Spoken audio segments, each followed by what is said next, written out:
Kailangan ko ng tumakas, buwisit ang mga Pranses. Wala na ako sa palasyo ng Versailles dahil sa kanila. Tutulungan kitang malimot mo siya. Ay, ibig kong sabihin, tutulungan kitang tumakas dito. Buwisit ka, Axel. Mahal ka ng asawa ko. Tangina mo. Gusto mo bang makatakas dito? Dapat malimot na natin ang puot natin sa isa't isa. Magsuntukan tayo kapag nasumot medyo na tayo. Ay biro lang. Ano ba ang plano mo, Axel? Hahalikan ko si Marie Antoinette kapag tulog ka. Ay ibig kong sabihin, dapat may kalesa tayo na simple. Para hindi malaman ng tao na tumakas kayo. Wow! Pero may problema. Ano yun? Si Marie Antoinette ay maarte. Baka gusto niya ng kalesang may ginto at brilyantes. Huwag kayong mag-alala. Magsuot kayo ng simpleng damit para isipin ng mga patrol na alipin lang kayo na pupunta sa ibang bayan. Wow! Hindi ko alam yan. Bobo ka kasi. Hoy! Walang personalan dito.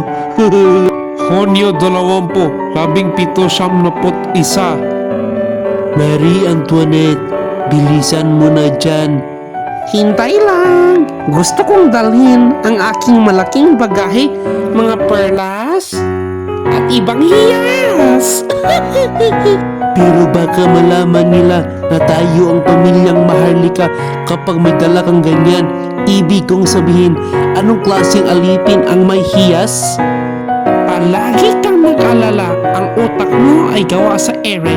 Hoy! Walang personalan dito ha? Ito ang kalesa natin. Magkasya tayo ditong lahat. At nakaalis na sila sa palasyo ng Tuileries. Anong nangyari? Wala na sila.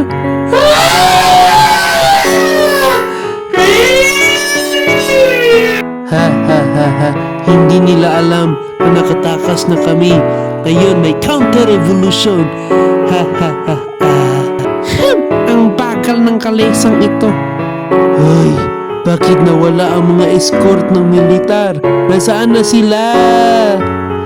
Hindi ko alam. Mabagal kasi baka nainip sila kaya ng lasing. Inom tayo. Na-cancel ang takas nila. Masarap ang buhay kapag may alak at beer. Naku po, malaking problema na ito.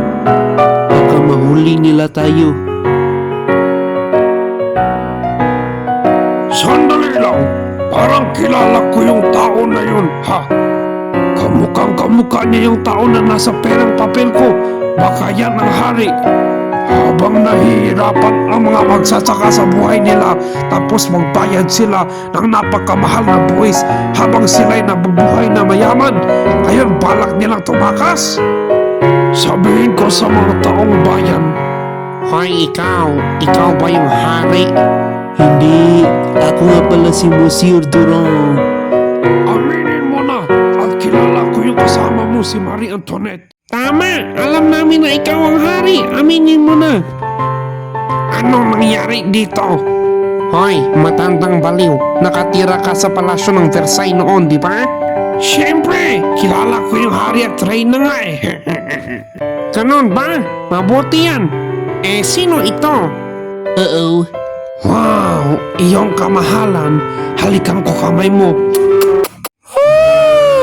Ako po! Aminin ko guys, ako si Haring Louis. Nais ko lang na ipagtanggol ang buhay ko at buhay ng pamilya ko. Para mabuhay ang himagsikang ito, mamamatay dapat si Haring Louis. Ako'y mamamatay na inosente sa mga pinagsasabing krimeng inakusahan sa akin. Pinatawad ko na ang mga dahilan sa aking kamalasan at sana nga ang mga dugo na inyong ilaglag ay hindi maabot sa Pransya. Mga Ginoo, ako'y inosente sa lahat ng bagay na inakusahan sa akin. Ang hiling ko lamang ay ang aking dugo ang makapagbigay ng kasiyahan sa mga Pranses. Okay lang yan. Hooray! Patay na siya! Hooray!